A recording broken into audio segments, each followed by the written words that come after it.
Yo-Yo Algebrainiacs. This is the Johnson-Kendrow video hour. However, Johnson riding solo today, so no Kendrow. And I still promise it's not going to be an hour. We are doing 8-6 part 2 today. We're still doing rational equations, but we're going to focus on two particular types of rational equations. And those are word problems and then some rearranging formula problems, which also are known as literal equations. So I have some hints there off to the side. You might want to hit pause and copy those down.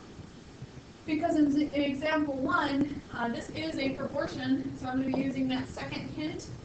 We can cross multiply this. Our goal is to isolate the y value. And I'm going to start by cross multiplying so I can eliminate those denominators. So multiplying a times b squared y squared. And then 2 times, I'm going to write it as cx. The rule of thumb is to kind of go alphabetical order. If you don't do that, though, I would not mark it wrong. So next I need to get rid of some things that are attached to the y. So I notice that these items are attached by multiplication, and also eventually I'll need to get rid of that exponent. First I'm going to divide because that's what I would get rid of first if those things were numbers. So we'll do that on both sides. Y squared then equals 2cx over ab squared. And then I'll finish with a square root. So y equals the square root of 2cx over ab squared. And I'm going to put plus and minus on there. When it comes to plus and minus, you want to do that unless you know that a negative value is not appropriate. So if you're doing a formula in science or something like that, it might be a situation where the negative is not appropriate. But because we don't know what these represent, we're going to leave it like that. I think you probably could do some more simplifying with that radical, but for today I think that's going to be an acceptable final answer. Here's our next example. This is not a proportion. I also don't think that I could easily make it one. Well, I guess we can kind of make it one. If I were to isolate, we're trying to get the x alone, if I were to isolate that by adding 2y to both sides. And that needs to be done, I just referred to a number example, because if we had this, our first step would be to add 2. We can't get rid of this 5 until we get rid of that addition or subtraction. So for that reason, I'm going to add 2y to both sides. X over y squared equals z plus 2y. So like I said, I think we can actually think of this as a proportion by putting that entire expression over 1. And what I would need to do there is cross multiply. So x times 1 equals x. And then the other side is y squared times that set of parentheses. I think that's an acceptable final answer. Some of you might want to distribute, and if you were to do that, I would hope you put that y cubed first plus y squared z. That is an acceptable answer as well. So let's look at another example that is pretty similar to number 2, but there's one big difference, and that is the fact that actually it's set up really close to the other one. The thing that we're solving for now is in multiple locations. So I don't think in this problem it would be helpful for me to add that 2a to the other side, because we're still not going to have a proportion, and we're actually getting those a values farther apart from each other. I'm going to notice that there are these denominators, and I actually think I want to clear those out. So I'm going to use the least common multiple. C and 1 and b, the least common multiple of those would be cb. So I'm going to multiply everything in that equation by cb. In the first one, the c's cancel. I'm left with a and actually 2 b's. And then in the second one, nothing cancels. I'm left with 2abc. And then the other one, the b cancels. I'm left with a c, and we already had a c to start with. So I'll go with that. So now I notice the thing that I want is still in those 2 spots. So if you refer back to the hints, it was my last one, yeah. I said, can you factor out a GCF to help isolate your variable? That's what we're going to have to do here. I'm going to factor out that a, and the purpose of me doing that is so now that a value is in 1 location. And before it was in 2, and it was very difficult for me to isolate. Oops, forgot my c squared over here. Okay, to finish, I want to get a by itself. This is attached by multiplication, so I am going to divide by that entire thing, b squared minus 2bc. That will make that cancel, and of course I have to do that to the other side as well. A equals c squared over b squared minus 2bc. And I think that's as good as it gets. No, I cannot cancel those C's without killing any kittens. You could technically take out a B value, but I don't think that actually helps me cancel anything, so either of those denominators would be acceptable.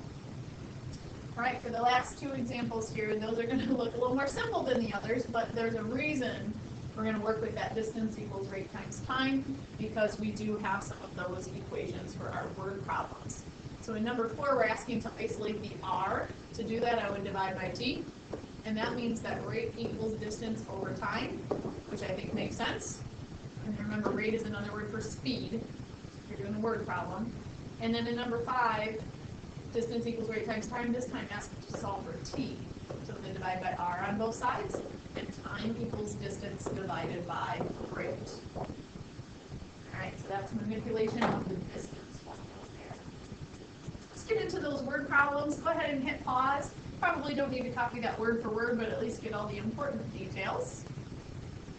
So we're going to cover 3 examples of word problems in this video.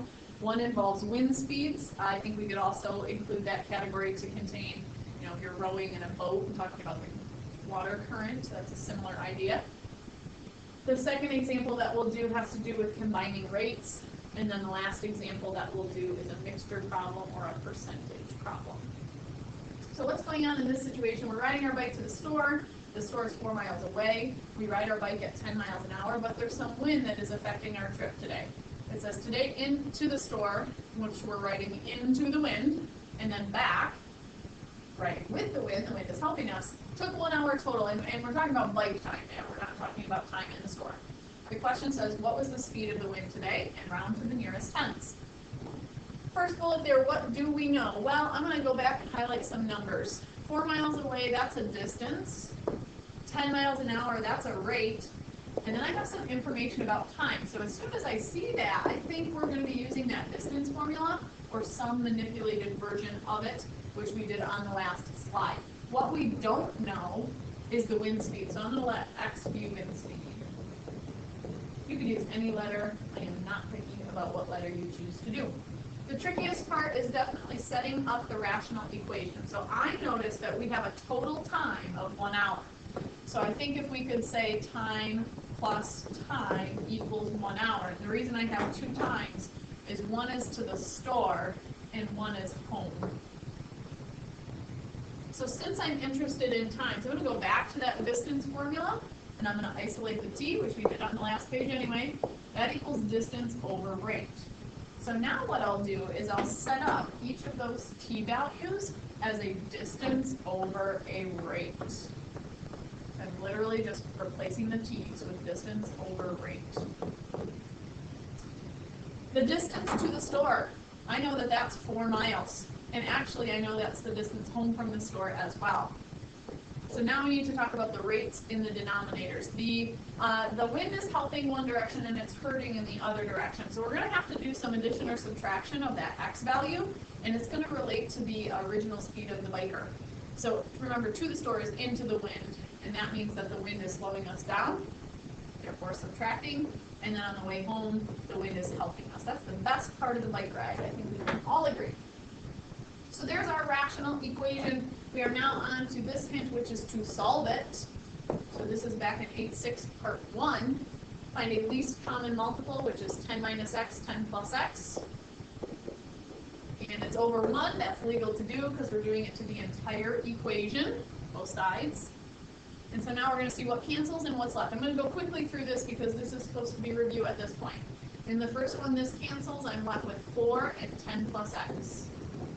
In the second fraction here, the 10 plus x cancels. I'm left with 4 and 10 minus x.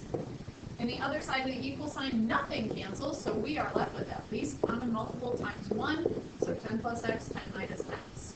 I'm going to get rid of those parentheses, and I'll be back in just 1 second.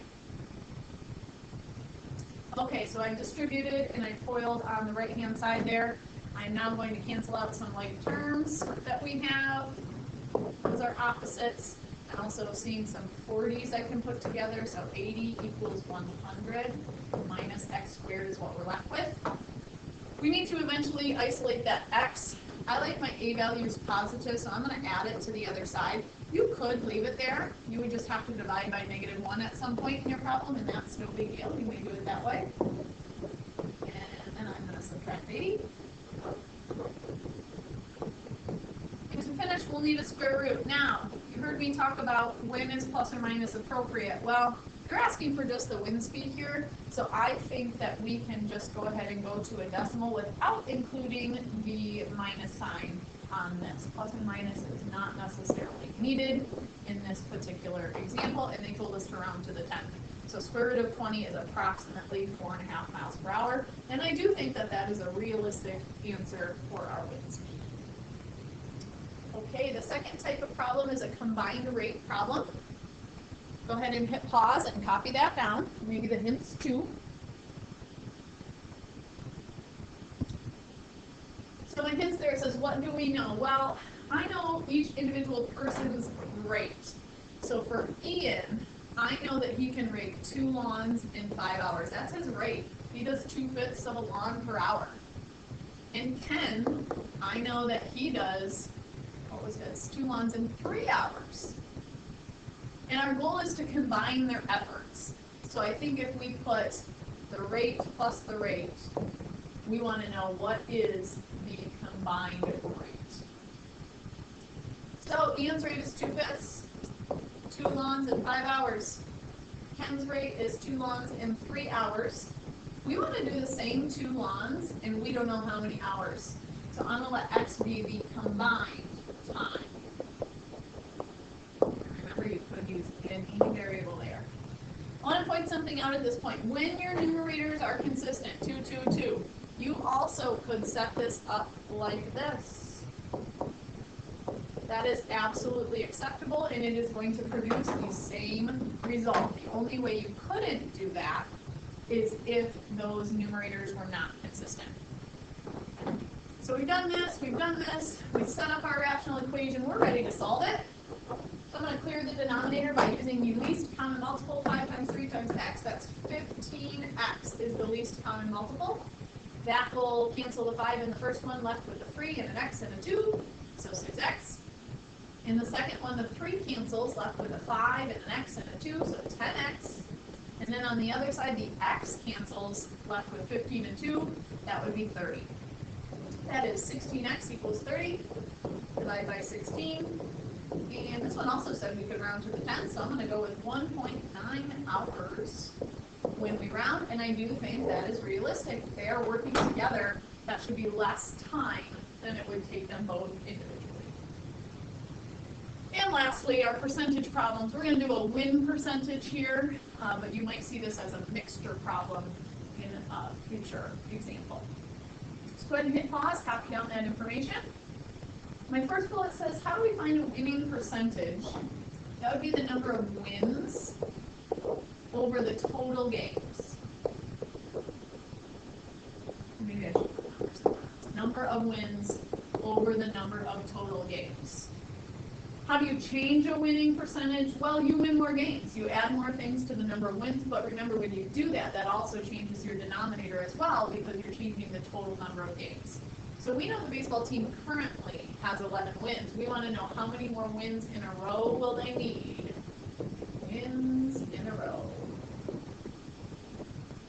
Not only does that change the numerator, but they have played 15 games so far. If they do X wins in a row, that is also going to modify their denominator. And we want to know when is their percentage of winning going to be 80%.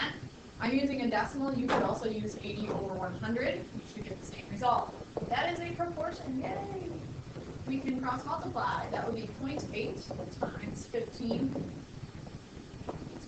Our meat here, 15 plus x. And then on the other side, 11x plus 1. But, excuse me, 11 plus x times 1. All right, let's distribute. We get 12 plus 0.8x equals 11 plus, technically that's 1x. I want my x's on the same side, numbers on the other.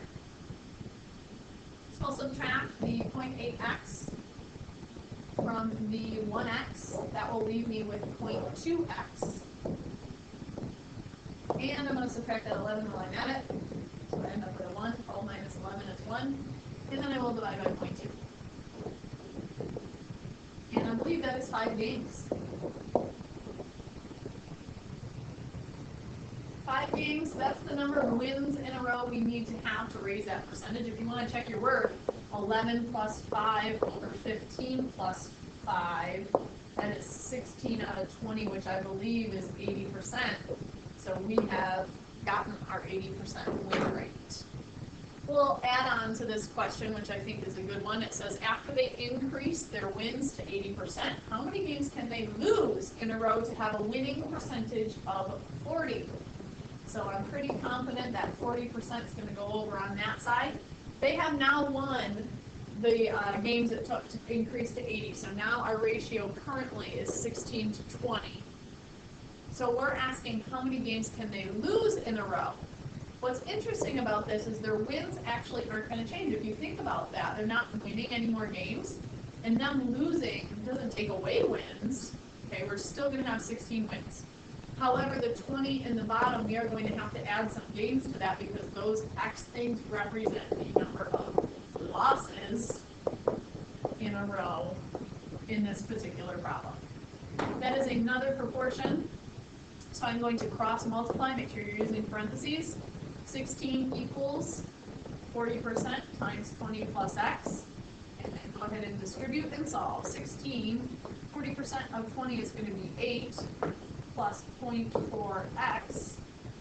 I'm going to subtract 8, which also gives me 8.